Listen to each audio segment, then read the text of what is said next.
দর্শক আপনাদের জন্য আরও একটি গুরুত্বপূর্ণ ভিডিও নিয়ে আসলাম। এটা হচ্ছিল ব্যাটারি মডিফাই করব আমরা। এই ব্যাটারিটি মার্কেটে কিনতে পাইনি, তো দেখতে পারতেছেন প্রথমে আমরা ব্যাটারির কানেক্টরের পলিটা কেটে নিয়েছি এবং এটা এখন মাপবো।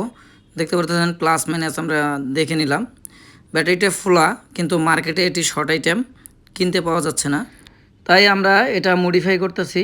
তো প্রথমে আমাদের ব্যাটারি কানেক্টরটি খুলে নিতে হবে খুব সাবধানে। কানেক্টরটি আমাদের দরকার। এই ব্যাটারিটা ফুলে গিয়েছে, মার্কেটে এই ব্যাটারিটি পাওয়া যায়নি, এই কারণে আমরা এই ব্যাটারিটা মডিফাই করে বানিয়ে দেব। কারণ এই অপোজিটের ব্যাটারিটি এখন মার্কেটে খুব কম পাওয়া যায়, তার জন্য এটা আমরা মডিফাই করে একটা ভালো মানের ব্যাটারি দিয়ে বানিয়ে দেব। তো যারা আমাদের কাজ দেখে শিখেন অবশ্যই ভালো করে খেয়াল করবেন, কারণ এই ব্যাটারি মডিফাই করার যদি একটু ত্রুটি হয় তাহলে সেট ডেড হওয়ার সম্ভাবনা থাকে। প্লাস মাইনাস খুব খেয়াল করে লাগাতে হবে, কারণ প্লাসে প্লাস লাগাতে হবে, মাইনাস মাইনাস অবশ্যই। এটা খুব গুরুত্বপূর্ণ ভিডিও, আর এই কাজটিও খুব গুরুত্বপূর্ণ। দেখতে পারতেছেন কানেক্টরটি কতটুকু ভাঁজ থাকবে এটাও দেখে নিলাম। তো এখন আমরা এই ব্যাটারিটি হচ্ছিল ভিভো এমপি কোম্পানির ব্যাটারি, খুব ভালো মানের ব্যাটারি। দেখতে পারতেছেন এই যে ভিভোর কানেক্টর ছোট, এটা হলো ভিভোর ব্যাটারি, আর অপোর কানেক্টরটা একটু বড়। এই যে অপোর ব্যাটারি, মডেল নাম্বার দেওয়া আছে। তো এখন দেখতে পারতেছেন আমরা ভিভোর কানেক্টরটি খুলে নিব। এটাও যত্ন করে খুলতে হবে, কানেক্টর খোলার সময় ছিঁড়ে গেলে ঝালাই দিতে খুব ঝামেলা হয়। তো দেখতে পারতেছেন দর্শক, খুব মনোযোগ দিয়ে দেখবেন কিভাবে আমরা কাজটি করি। আর যা অনেকেই আছে যে দামি ব্যাটারি কিনতে পারতেছেন না, মার্কেটে পাওয়া যেতেছেন। দেখতে পাচ্ছেন প্লাস মাইনাসটা আমরা দেখে নিলাম। তো বলতেছিলাম যে দামি ব্যাটারি কিনতে পারতেছেন না, যে মডেল অনুসারে আপনি ব্যাটারি পাচ্ছেন না, তো তখন ওই ক্ষেত্রে ব্যাটারি সাইজ দেখে আপনারা যে কোনো টেকনিশিয়ানের মাধ্যমে আপনারা মডিফাই করে নিতে পারবেন ব্যাটারি, দামি ব্যাটারি দিয়ে। ভিভোর কানেক্টরটি আমরা খুলে নিলাম, ভিভো ব্যাটারি কানেক্টরটি খুলে নিলাম।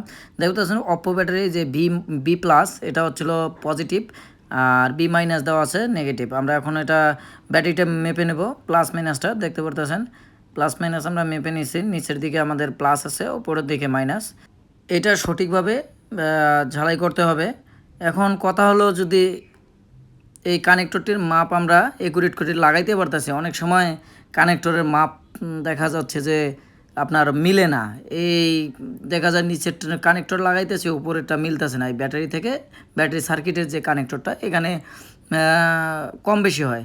যদি একটা মিলে আর একটা না মিলে, তো আমরা যে কোনো ওয়্যার দিয়ে জাম্পার করে দেব, তাহলে মেজারমেন্টটা একুরেট থাকবে। কারণ মেজারমেন্ট যদি একুরেট না থাকে তো সেটের মধ্যে ব্যাটারিটা অ্যাডজাস্ট হবে না। এই কারণে খেয়াল রাখতে হবে যে মেজারমেন্টটা যেন ঠিক থাকে। তো আমাদের মোটামুটি কাজ শেষের দিক, আমরা কানেক্টরটি সুন্দর করে লাগাইছি, এটা টেপ দিয়ে মরিয়ে নিতে হবে। তো এইভাবে যেভাবে ছিল ঠিক ওইভাবেই রাখতে হবে। যে অপো কানেক্টরটা দেখতে পারতেছেন, কানেক্টরটি একদম পারফেক্টভাবে লাগানো হয়েছে। এখন আমরা পজিটিভ নেগেটিভ মেপে নেব। দেখতে পাচ্ছেন একদম পজিটিভ নেগেটিভ ঠিক আছে। এটা খুব খেয়াল করে নিতে হবে, বারবার এটা মাপতে হবে যে ভুল হলো কি না। ভুল করা যাবে না, ভুল করলেই ছেটটি ডেড হয়ে যাওয়ার সম্ভাবনা থাকে। তো এখন আমরা ছেটে লাগায় দেখব এই অপোর ভিভোর ব্যাটারিটা, অপো ছেটে আমরা সেট আপ করে দেখব। হ্যাঁ, এখন ঠিক আছে, একদম পারফেক্ট। আপনার এভাবে করে কাস্টমারের ব্যাটারিগুলো মডিফাই করতে পারবেন। দেখেন ফোলা ব্যাটারিটি, অপোজিটের যে ফোলা ব্যাটারিটি। তো আমার ভিডিওটা যদি ভালো লাগে অবশ্যই লাইক দেবেন, এবং নতুন হলে আমার চ্যানেলটি সাবস্ক্রাইব করবেন, এবং যারা কাজ শেখেন তারা অবশ্যই আমাকে কমেন্টসে জানাবেন কী ধরনের কাজ আপনাদের দেখাবো।